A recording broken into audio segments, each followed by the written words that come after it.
Well, good afternoon, everyone. I'm Dr. Goldenberg, and very excited to be here today. First of all, I want to just thank Lori DiMatteo and KidStrong for partnering with us, as we both really share the same mission, which is really to strengthen the physical and emotional well-being of our childhood population. As I said, I'm very excited to discuss current brain research with you and our brain-based approach for kids who struggle with attention, impulsivity, distractibility, socialization, behavior. So I'm really here to give you answers and to really discuss the current model and current brain research as it's been evolving over these last number of years. We're not going to be discussing specific diagnoses. I might allude to them.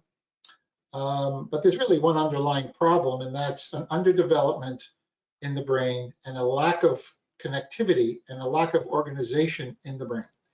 So that's how we're going to approach this. Next slide. So again, Dr. Mark Goldenberg, I've been researching the brain for the last 25 years. I am a chiropractic neurologist, which is a chiropractic physician with 4 years postgraduate degree in neurology, with an additional 2 years of functional neurology, which is really how the brain coordinates and functions. Rather than talking about specific pathology in the brain, we really discuss the functioning of the nervous system and how the brain coordinates and connects. I do have a specialty in childhood neurobehavioral disorders.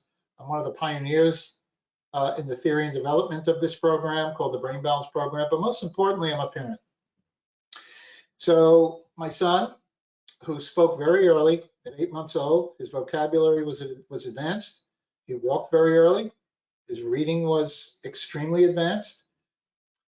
I thought he was on his way to Harvard, but at the same time, we also noticed he would get very irritable at times, hard to soothe. Certain clothing would bother him, a tag on a shirt, if his shoes were too tight, if the sock seam was not in the right place, he would rip his shirt off his back. Actually, now he'd actually give you the shirt off his back. And although he was very verbal, he had difficulty with kids his own age, social issues. So I really witnessed firsthand the inability of doctors and teachers to give me the answers I was looking for. To make a long story short, about 25 years ago, we went through this process with him. He's now a medical physician, girlfriend, friends. I never thought he'd get to high school. So my goal here today is really to bring you up to date on a lot of the current research in terms of brain development. Next slide.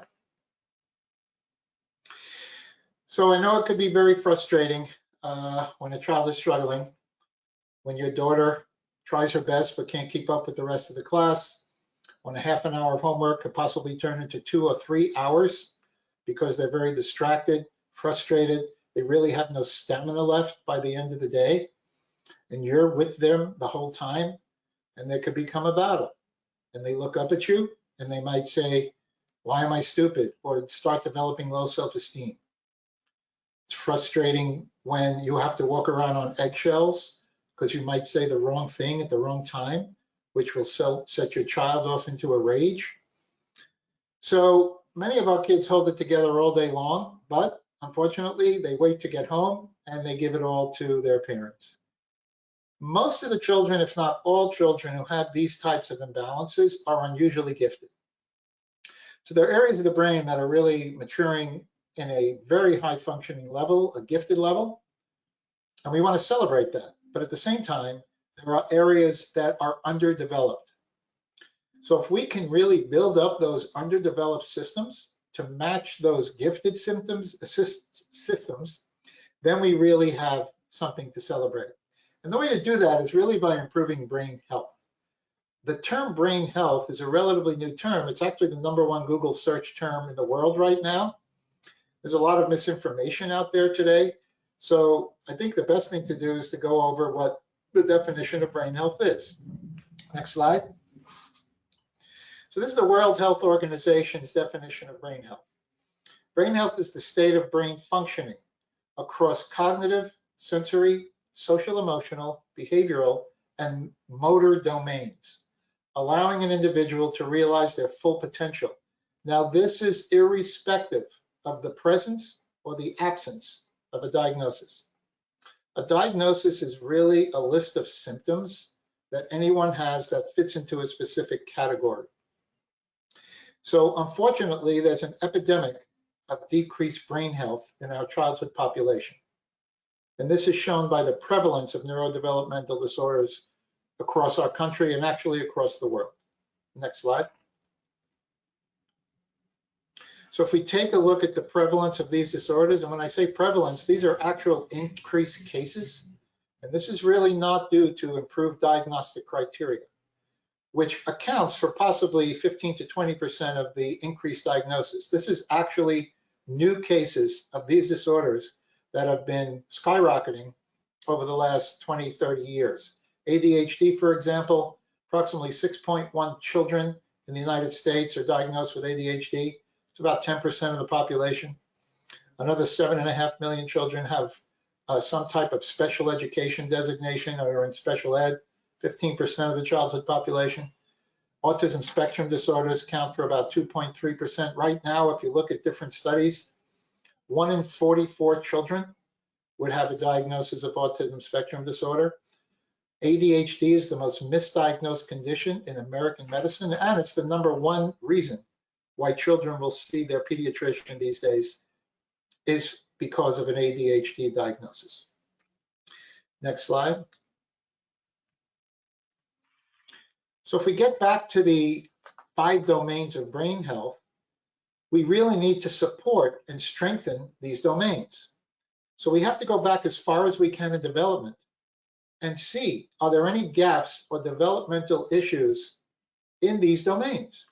Are there sensory issues in the visual system, how children take in visual information, the auditory system, how we take in sound, tactile, the body awareness, feeling your own body. All of these aspects are critical for appropriate brain development. We need to look at motor systems. Motor systems are very important. We have a decision, we have to do a movement, we have to make a motor command. If that motor command is faulty, this could throw off our whole decision-making process. And all of these systems influence behavior, social emotional development, cognitive development. So if these systems are not coordinating and maturing and are underdeveloped, we're going to get a host of symptoms. Which brings me to the next slide, is that we don't really want to look at symptoms because symptoms are really the tip of the iceberg. Lack of attention, focus, disorganization, time management, decision-making, social issues, low frustration tolerance, poor coping strategies. This is really what we see outwardly. This is what we see as symptoms. And this is what diagnoses are based on. But the real issue occurs in areas we don't see. And that's these underlying critical brain systems through development. So what this slide shows is that we really have to go back as far as we can in development and see where were the roadblocks, where were the gaps in development from birth or even before that would not have allowed a child or an adult for that matter to reach their full potential. And what's very important on this slide, as you can see on top, is the human brain follows a blueprint. So every human brain has a structure that has to be in place. And this blueprint has to take its developmental steps. Yes, environment shapes the brain development. Interactions shape brain development. But this blueprint has to be in place so a child could be functionally capable and an adult could be functionally capable of learning, socially, emotionally, from an attention standpoint. So if we look at the next slide, when we go back as far as we can in development, we have to look at all these beginning critical brain systems. Retained primitive reflexes. Primitive reflexes are infant reflexes that all babies go through. Anyone out there who has a child knows the cutest thing is when they're little babies and you put your finger in their hand, they grasp your hand. Well, that's called the grasp reflex. But there are 8 different primitive reflexes that are critical for brain development. They allow babies to see, feel, taste, touch, interact with their environment. But these have to be fully integrated and actually inhibited by 1 to 2 years of age. If they're not, they continue to be a source of interference in future brain development and can impact the next levels of development, which are visual processing, auditory processing, body awareness, emotional control.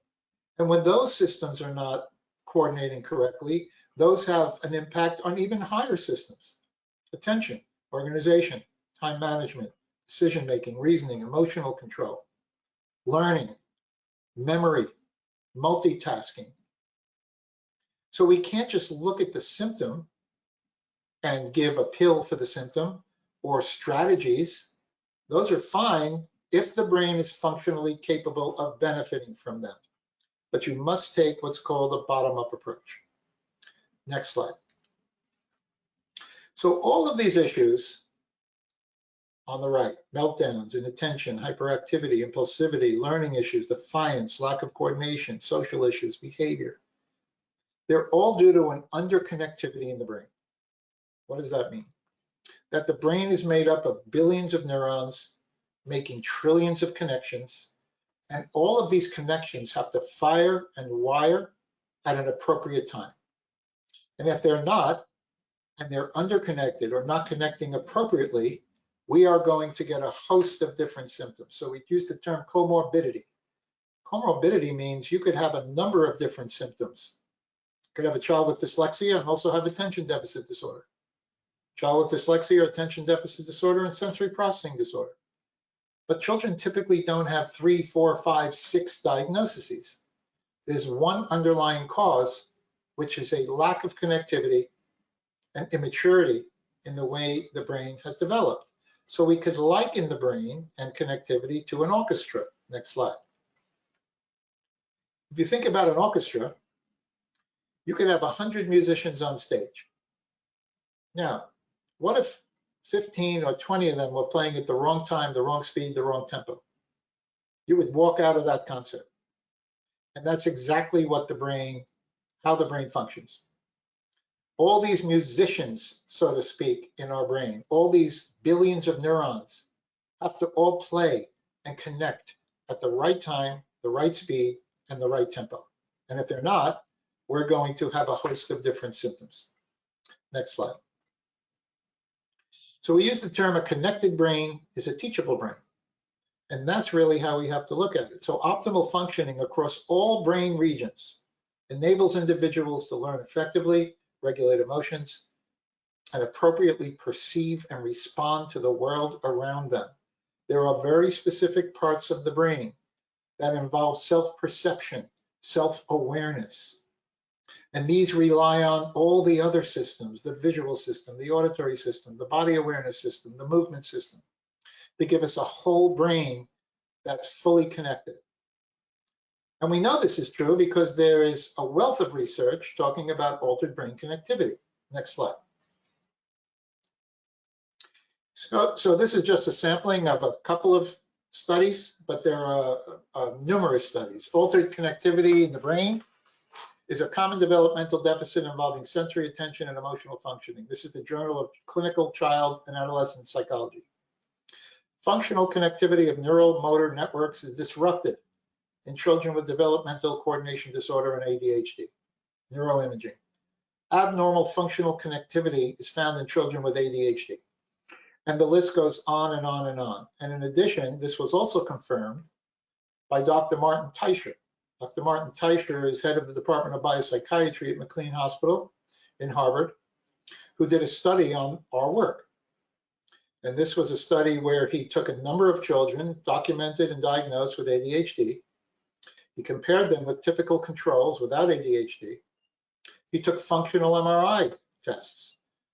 Functional MRI is an imaging study that actually shows electrical activity in the brain, not just tissue in the brain, but electrical activity. And he found areas of increased activity, areas of decreased activity, areas of underconnectivity in about 15 to 20 different areas that he studied. He put these children through a 15-week home version of this program, not as specific or intense as we do here at Brain Balance. And he found that the program was more effective, predictable, and reliable than methylphenidate, which is Ritalin.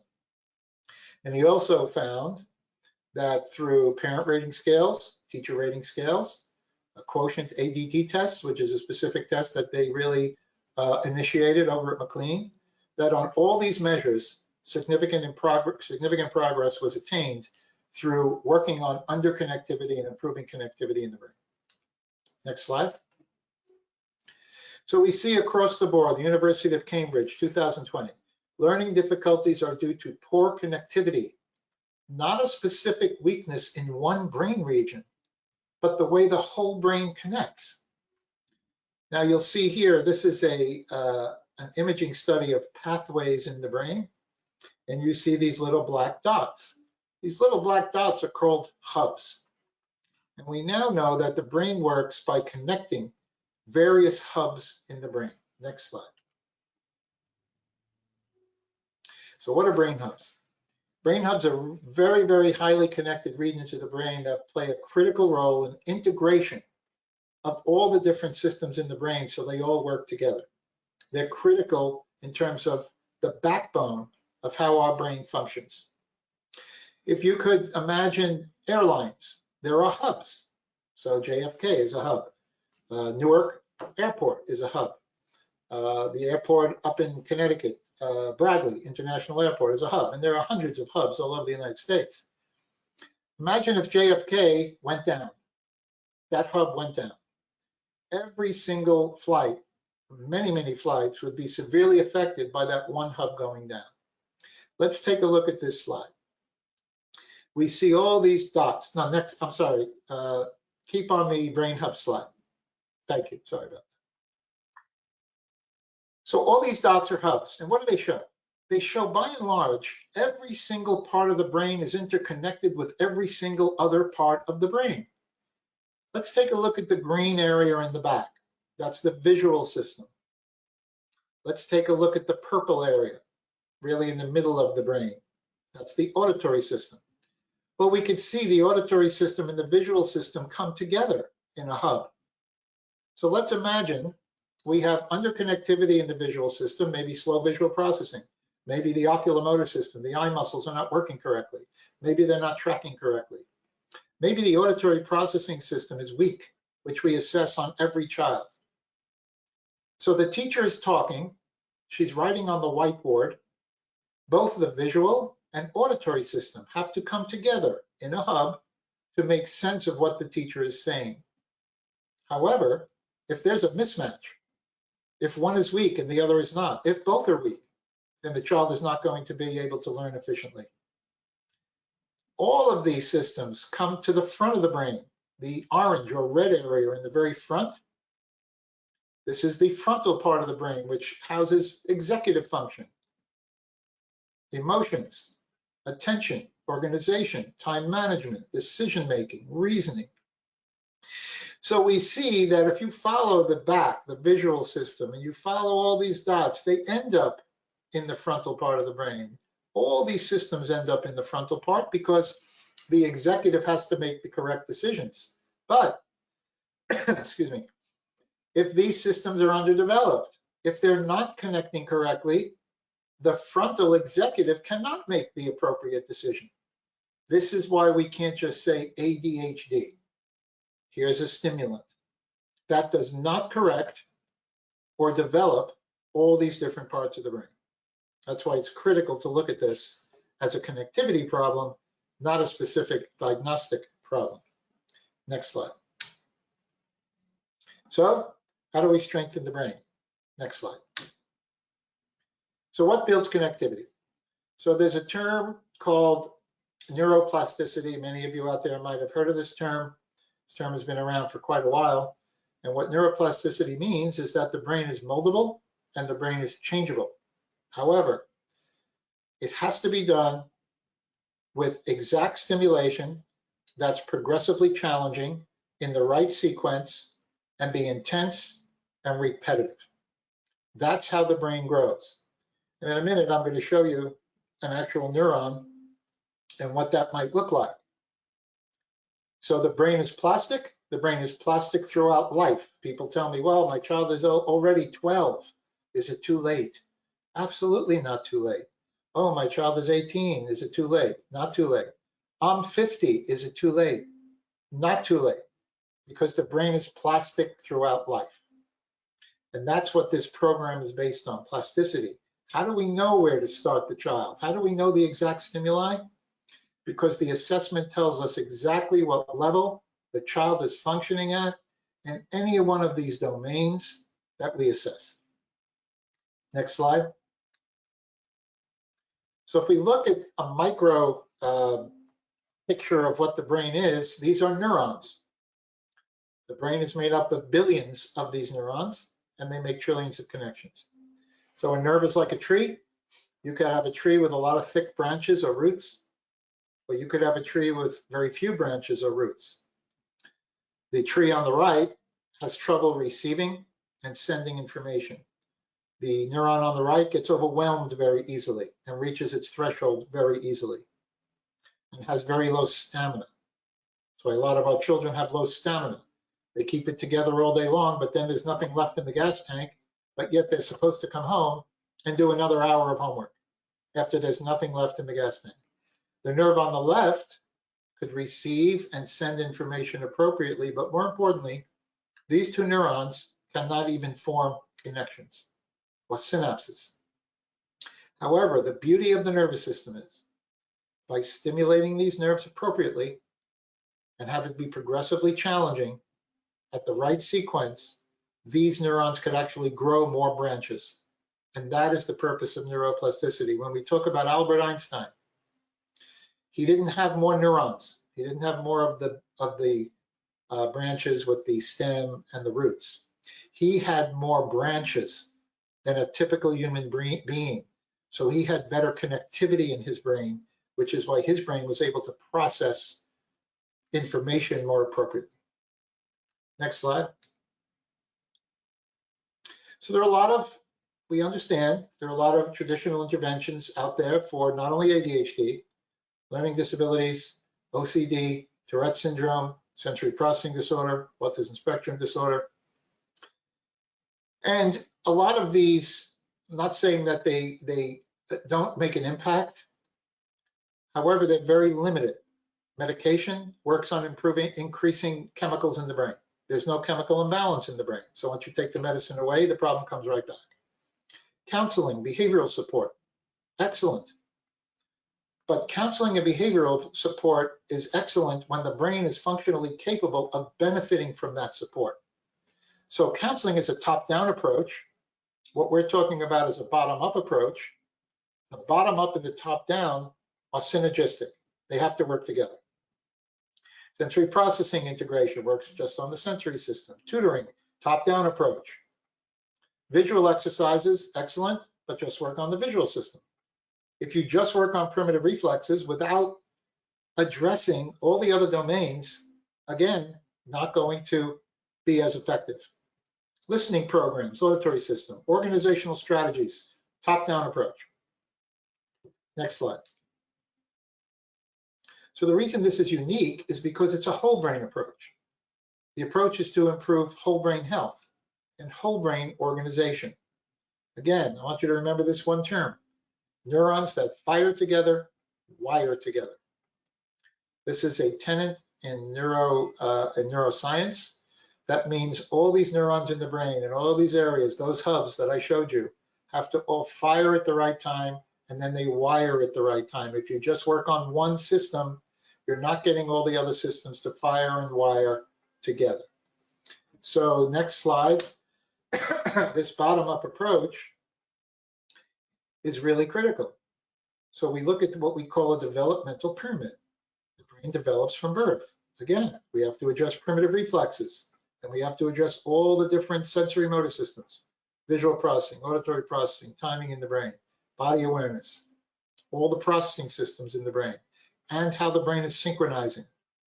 And all of these systems are addressed through a very specific assessment that we do, which is the actual program that we put our children through and adults. But the assessment gives us the level of function to start the child or adult at, so as not to overwhelm the system, because the brain has a threshold. Next slide. So again, not using medication, integrative approach, multimodal, meaning many, many different modalities to stimulate brain development. Next slide. So if we want to look at a quick overview, there are physical types of activities, sensory stimulatory activities, visual, auditory, multisensory activities using visual, auditory, and motor function at the same time.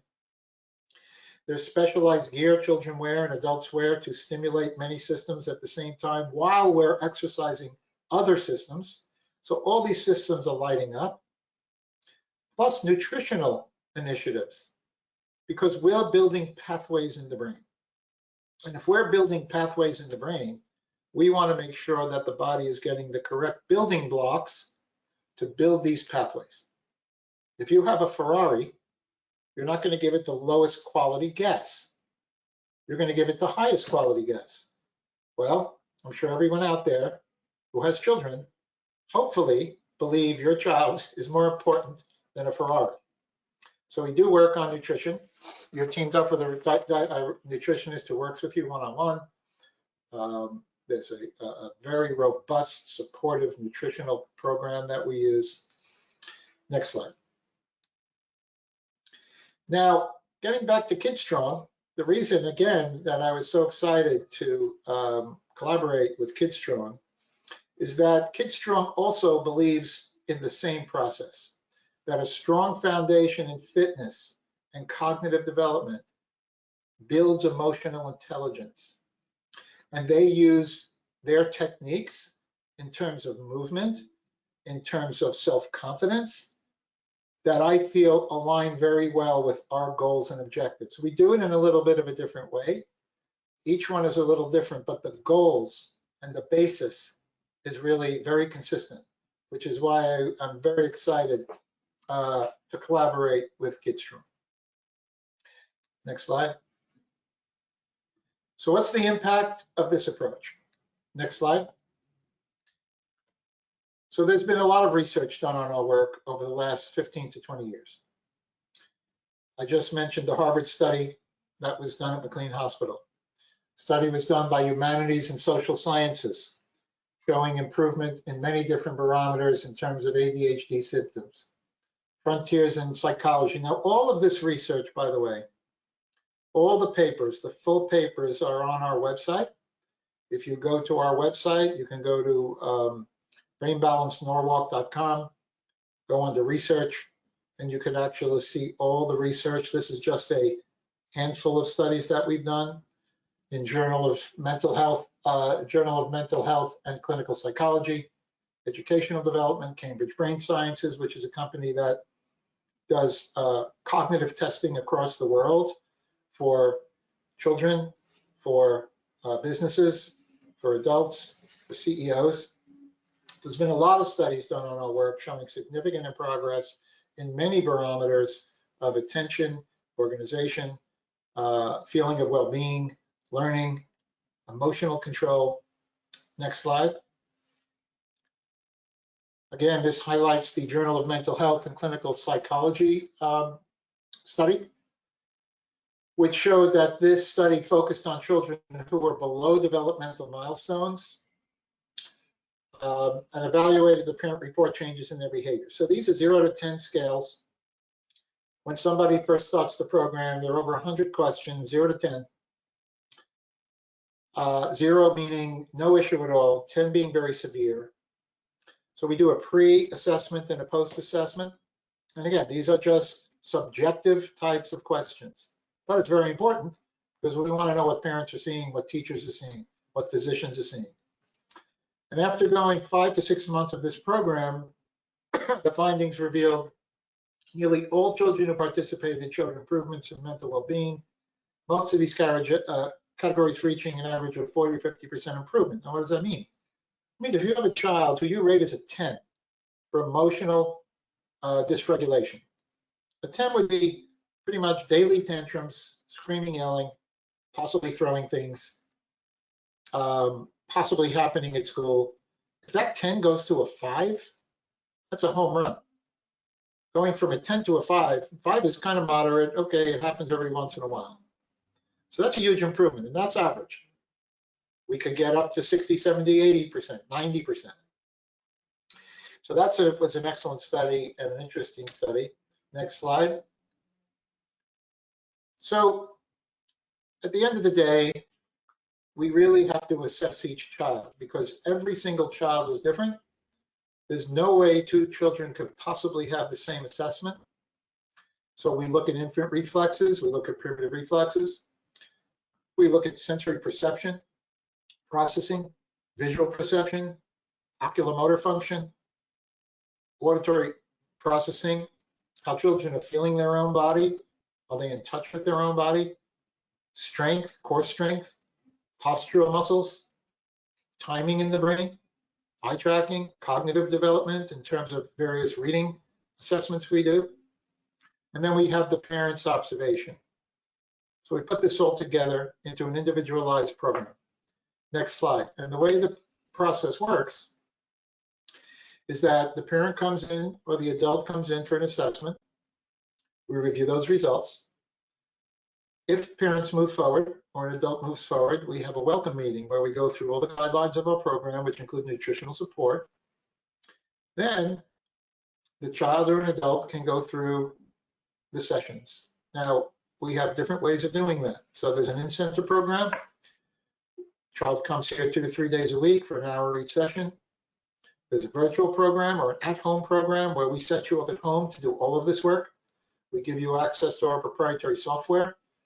You get access to our portal, which has videos of every single activity. You have a virtual coach who assists the child through their sessions and the adult as well.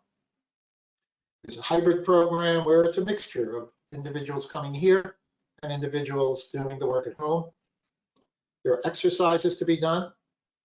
We have progress reports every 12 sessions.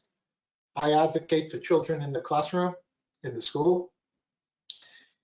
Because of my own experience with my son, I'm very well versed in the Individuals with Disabilities Education Act.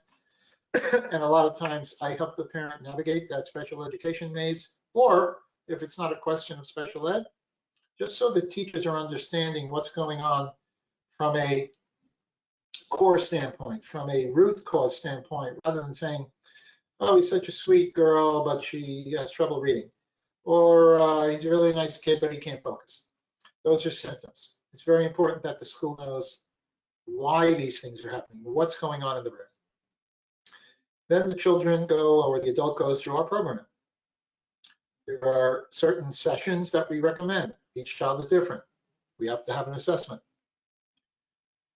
After the child or adult is finished, they do another assessment.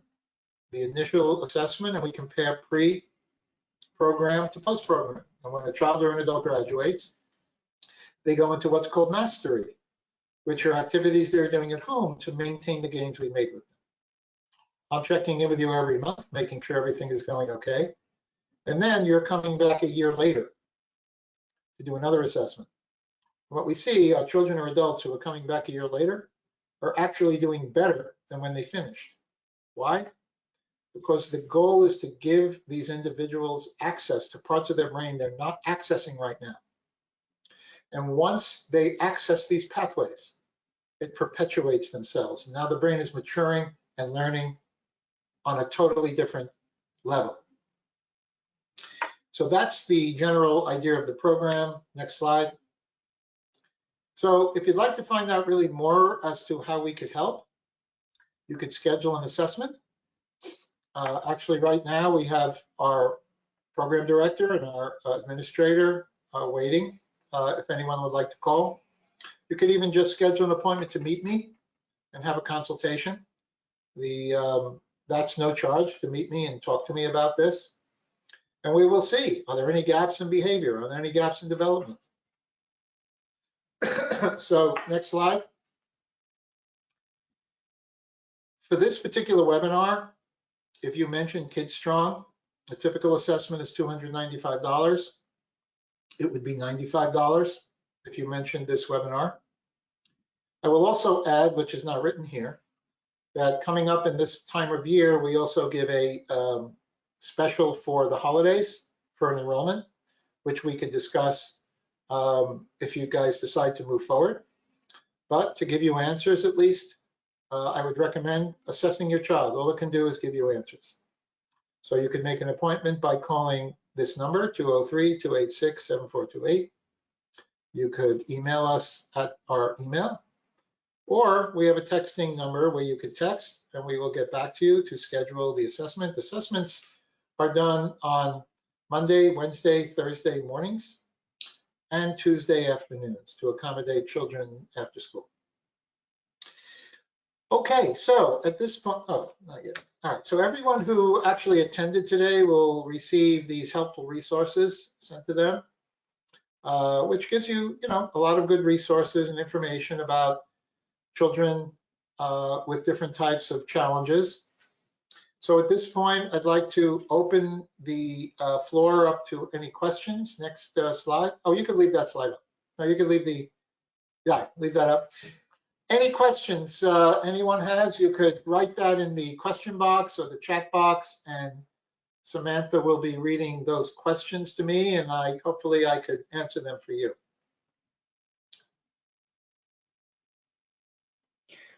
Yeah, everyone, there is on the GoToWebinar menu bar, there's a questions box. So you can type in your questions there and I'll read them for Dr. Goldenberg. We did have a question, Dr. Goldenberg, about whether or not the recording of this will be available. And yes, we will put it on YouTube and we can send you guys all the link in the next couple of days. It does take a second for the video to process.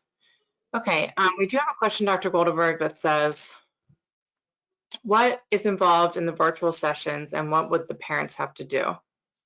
Good question.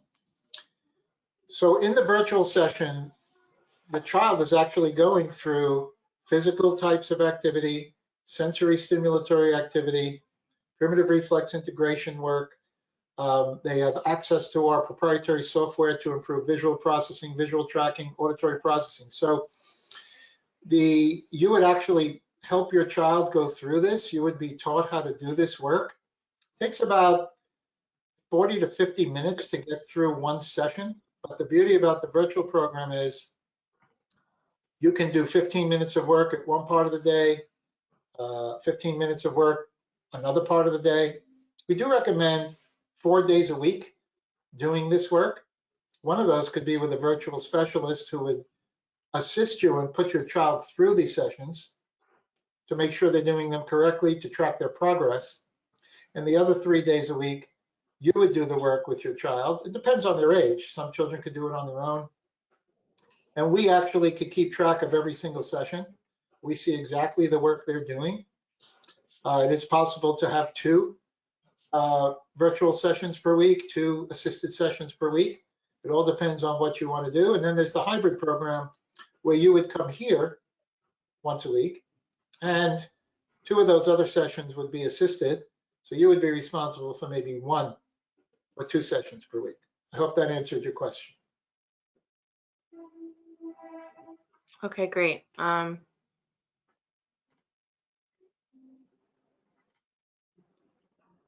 Here we go. My son has autism and ADHD, and I may also have ADHD. How can you help us both? So ADHD is an underconnectivity in many different parts of the brain. What we would do is assess your child and you to see where the areas of underdevelopment are, and then go about strengthening those areas of brain development so they all start to work together. ADHD is a lack of connectivity in the brain. It's specifically an underdevelopment in the front part of the brain. But the front part of the brain gets information from many other areas of the brain. So that's the whole purpose, is to increase connectivity and strengthen the actual area of the brain that's weak in ADHD. Now, autism is also an underconnectivity in the brain, but autism is really more of a underconnectivity in the right hemisphere of the brain. The right hemisphere of the brain is the part of the brain that involves social cues, nonverbal information, making eye contact, self-awareness, self-perception, personal space, whereas the left part of the brain is more of the literal, concrete, black and white, logical, analytical, obsessive, routine-driven part of the brain. So individuals or parents who have children on the spectrum understand that children on the spectrum have incredible gifts. We know that for sure. And many of them are obsessive or routine driven or repetitive. There's a host of different symptoms. But the beauty is they have gifts. And by building up those weaker systems to match those gifts, now we have both hemispheres working together. So that's the purpose. And that's what we would do if a child, regardless of its autism, ADHD, learning disability, or any of the other host of neurodevelopmental disorders. Okay. Once you do the work to balance the brain, can it become unbalanced again? Good question. When a child finishes the program and an adult finishes the program, we do go into what's called a mastery phase. Now, why is that? That's because we want to continue to stimulate the brain in an appropriate way. Having said that, once we get the brain at a point of balance, now the brain is connecting and maturing in a more appropriate way. So the analogy I like to use is, imagine you had an injury to your right arm. Your left arm is fine. The physical therapist is going to work on building up your right arm. Now, once that right arm is built up, now you use both arms equally. So the right arm continues to be used, just like the part of the brain that's not being utilized is now starting to be used. And now that part of the brain is now working typically. Your arm doesn't re-shrink once you stop physical therapy, unless you don't use it anymore. But if you're using it, it continues to work just as good as the other arm. But we do have a mastery phase where we want to continue to stimulate the brain in an appropriate way, like any child's brain should be stimulated in an appropriate way.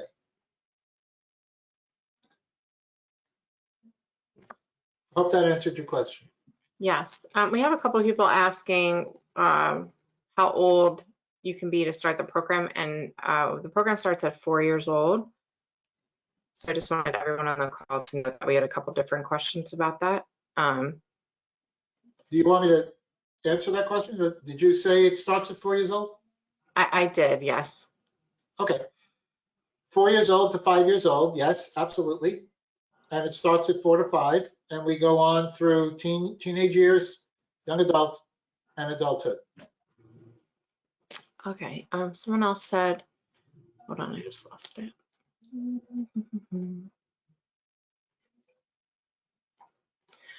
I don't believe that my child necessarily has ADHD, as he has only just turned 2, but I was diagnosed and worry his high energy levels and ability to generally sit still, for example, like the other kids at KidStrong, and his defiance are some early indicators, as he seems to be advanced in other areas such as communication and his understanding of both English and Spanish.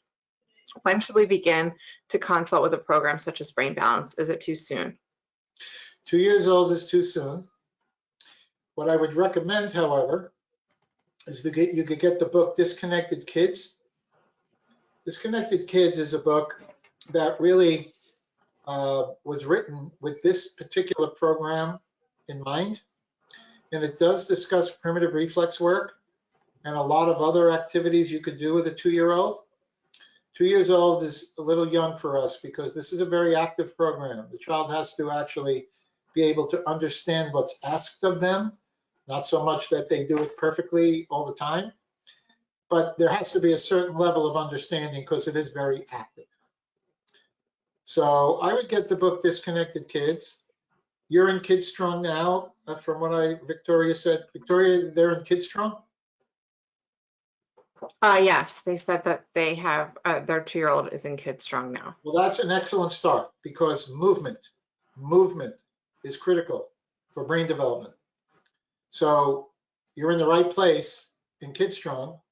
If you want to layer that with doing some primitive reflex work and get that book Disconnected Kids, which could give you kind of the next level, and there's nutritional aspects that you should be thinking about, I would consult a nutritionist. Omega fatty acids are very important. There's certain nutritional supplementation that I think would help you. But really at 2 years old is young to assess the child here at Brain Balance. Okay, great. Is the assessment different than what a school system would offer? 100% different. The school system does a neuropsych exam, a school system does a psychoeducational exam, fill out forms and fill out checklists. I work with the schools every single day. This is looking at brain development. The school system is not looking at these fundamental rudimentary brain systems. They're not looking at primitive reflexes. They're not looking at sensory systems, motor systems, oculomotor systems, auditory processing systems. They're not giving, it's a totally different assessment. It's more of a top-down assessment. I read all the different tests that schools do. It doesn't help me putting a child through the program, but it does give me a background as to what the issues are in terms of behavior, which really, as far as this program goes, it doesn't influence me either way. What influences me on what I find in the assessment, I have to get a level of function, and it's apples to oranges, a school assessment, a school-based assessment, and our assessment. Okay, someone said, what if you have more than one child who has a neurodivergent diagnosis? Can they work together on this, or is it more age-based? Not sure I understand. So if you have 2 children with a neurodivergent diagnosis, and if they fit the criteria from their age, we work with siblings. I'm not sure what the, does that answer your question? I'm not sure if I understood the question.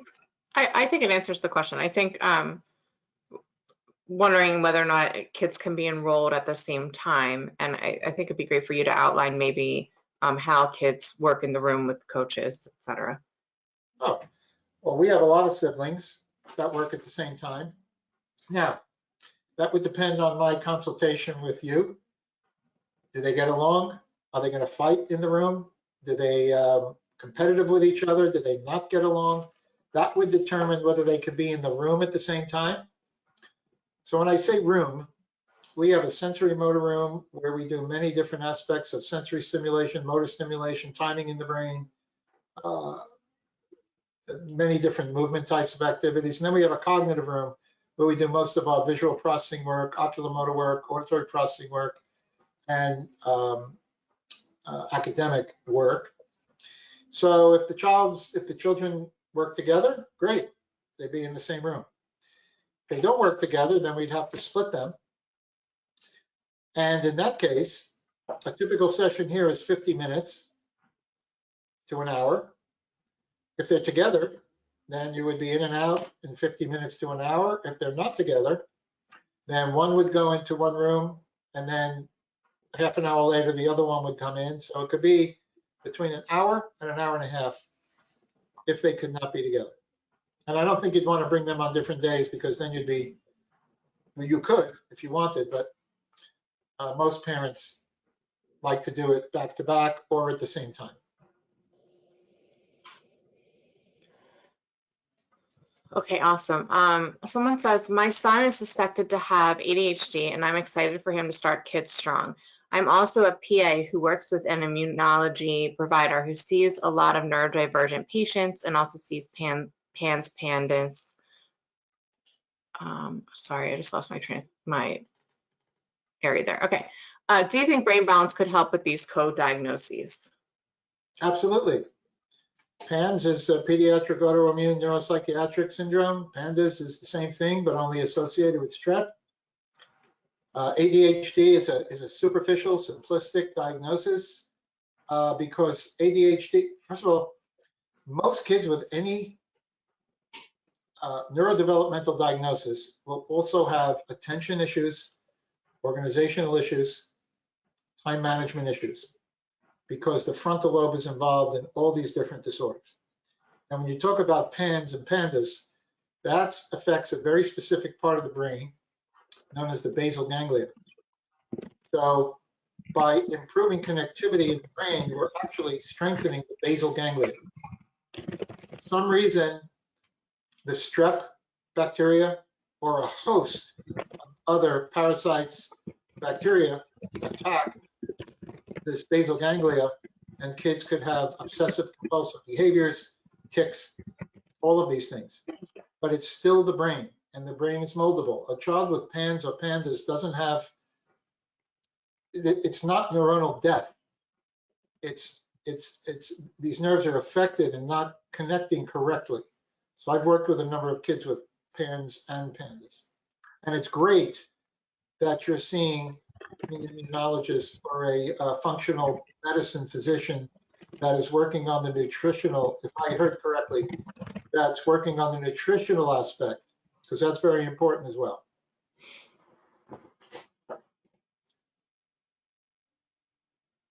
Okay. Someone asked, and I did answer you privately, Amanda, but someone asked if we're only located in Connecticut. We are actually not only in Connecticut, we are a nationwide franchise, and we do have virtual program options for people. If you go to brainbalancecenters.com and you can go to our locations page, you can browse locations closest to you, and fill out an inquiry form if you see a location closer to you than Connecticut.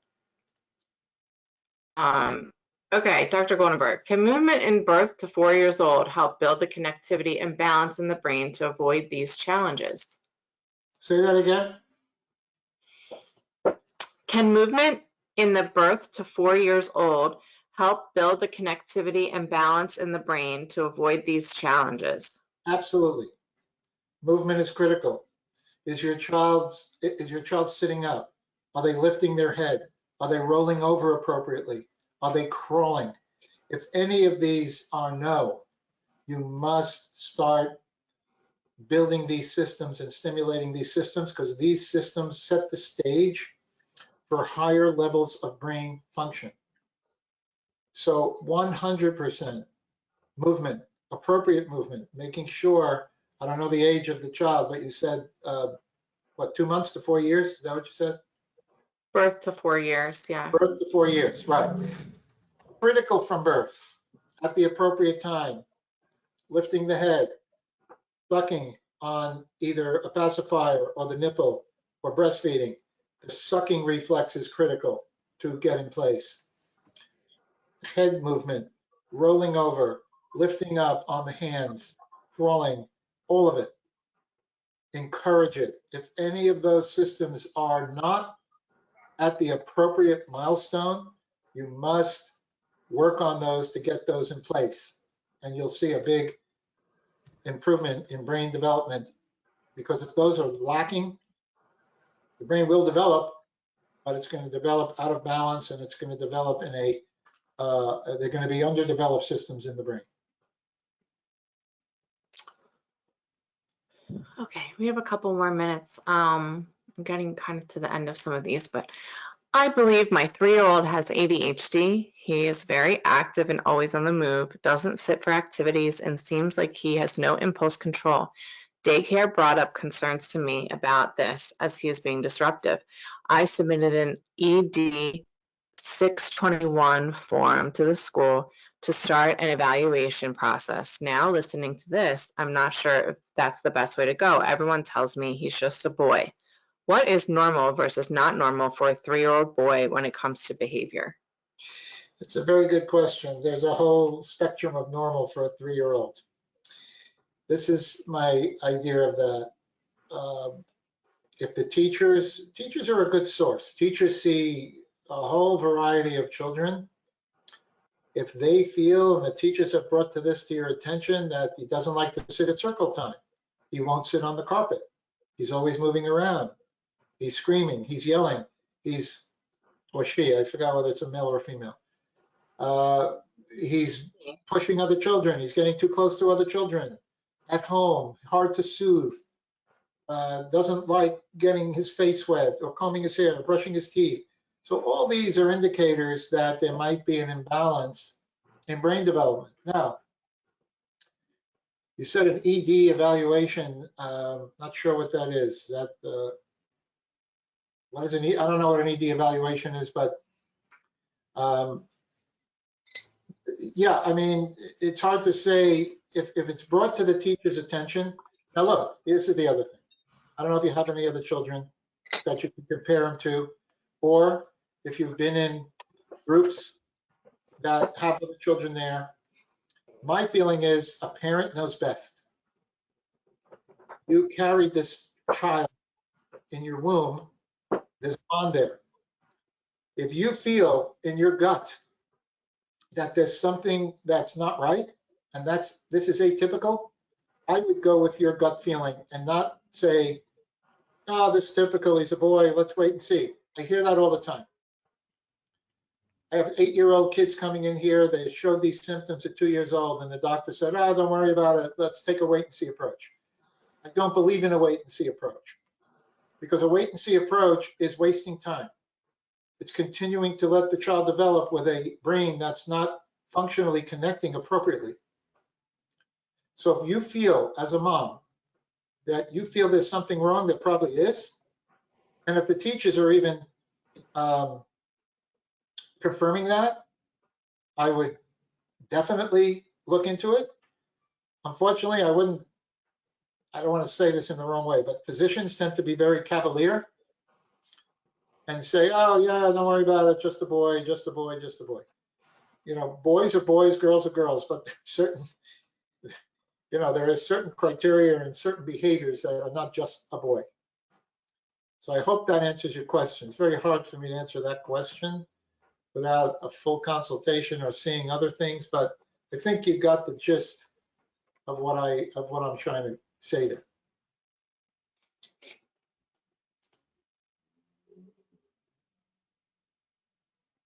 Okay, I think we have time for one more question, Dr. Goldenberg. Does that sound good to you? Yeah, that's fine. Okay. Do you have children who have a hard time getting through the assessment because they are disagreeable because of the brain imbalance, and how do you handle that? Good question. I will say that it would be very rare for a child not to get through the assessment. It's a new place. Kids tend to like the new environment. iPads, balance beams, swivel chairs, timing in the brain exercises. It's a lot of excitement during an assessment. Now, if you're talking about a 17-year-old who is very oppositional and very defiant and says, I'm not going, once you get them here, I've never had a child not get through an assessment. They might come in with a face that's, I see, is not happy. But once you get them here, if you can get them here, they're going to get through an assessment. That's the trick. I'm not saying that's easy for certain. I don't know what age you're talking about, but bribe them, give them a reward. But if you can get them here, I have a way of talking to kids sometimes that's a little more friendly, and we don't talk about disabilities, we don't talk about ADD, we don't talk about problems, we talk about, I did this work with professional athletes, everyone could improve. We do this work with CEOs of companies. We just want to make you the strongest person you can be and make things easier for you. So there are ways of talking to children. I've never had a child come here and not do the assessment. Awesome. Dr. Goldenberg, thank you so much. We did have a couple questions in the end there, and I just wanted to reiterate that the recording will be sent out to everyone. We'll send you all a YouTube link, and Dr. Goldenberg will be sending out the handout that he mentioned. So we'll package that together, and everybody who attended can get that. Let me just say, if somebody has additional questions, call 203-286-7428. You can email us or text us, and I'd be happy to talk to you. Okay, that's awesome. Well, thank you so much, Dr. Goldenberg, and thank you everyone who attended. We appreciate your time and consideration. We really appreciate KidStrong for helping us sponsor this and promote it. Thanks, everyone.